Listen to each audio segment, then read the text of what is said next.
ഓണം വന്നേന്ന് പറഞ്ഞതേ ഉള്ളൂ. ഓണം അങ്ങ് എത്തി. രാവിലെ എണീറ്റ് അങ്ങനെ അത്തപ്പൂക്കളം ഇടുന്ന ബഹളത്തിലായിരുന്നു. അത്തപ്പൂക്കളത്തിൽ ഏറ്റവും ടാസ്ക്കാണ് പൂക്കളം വരയ്ക്കാറിയത്. ആദ്യം അപ്പ എന്നെ സഹായിച്ചു, പിന്നെ കുറച്ച് നേരം അമ്മ വന്ന് പിന്നെ പൂക്കളം ഇടാനൊക്കെ സഹായിച്ചു. ഇടാനല്ല, പൂവൊക്കെ അരിഞ്ഞിടാൻ. ഞാൻ എന്തോ ഒരു ഡിസൈൻ വരച്ചു, ഏതോ ഒരു ഡിസൈനിൽ എത്തിച്ചേർന്നു. വരച്ചതല്ല എത്തിച്ചേർന്നത്. അവസാനം അത് കഴിഞ്ഞിട്ട് അപ്പനും അമ്മയ്ക്കും അമ്മമ്മയ്ക്കും ഓണക്കോടിയൊക്കെ എടുത്തു കൊടുത്തു. അണ്ണൻ ആ പരിസരത്തെങ്ങും കണ്ടില്ല. ക്ലബ്ബിൽ ഒരു പരിപാടി ഉള്ളതുകൊണ്ട് പുള്ളി ബിസിയായിരുന്നു. പിന്നെ ബന്ധുക്കളൊക്കെ വീട്ടിൽ വന്നു. എന്നെ ഊക്കാൻ കാണുന്ന ഒരു അവസരം പാഴാക്കത്തില്ല. എൻ്റെ വീഡിയോസ് തന്നെ യൂട്യൂബിൽ ഇട്ടെടുത്തിട്ട് ടി വിയിൽ ഇട്ടിട്ട് എന്നെ ഊക്കി മെഴുക്കുമായിരുന്നു. നമ്മളൊന്നും പരാജയപ്പെട്ടത്. അത് കഴിഞ്ഞ് നമ്മൾ സദ്യയിലേക്ക് കടന്നില്ല. എല്ലാവരും മാക്ക് അടിക്കുന്നുണ്ടായിരുന്നു. സദ്യ കിട്ടുന്ന സദ്യ കഴിയുമ്പോഴല്ലേ ഫീൽ എന്ന് പറഞ്ഞാൽ വേറെ ലെവൽ തന്നെയാണ്.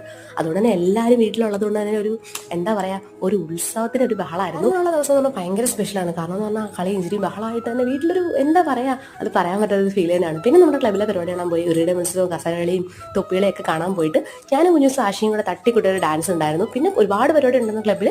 അതൊരു ഓണത്തിൻ്റെ കാര്യത്തിൽ ഒരു തീരുമാനമായി.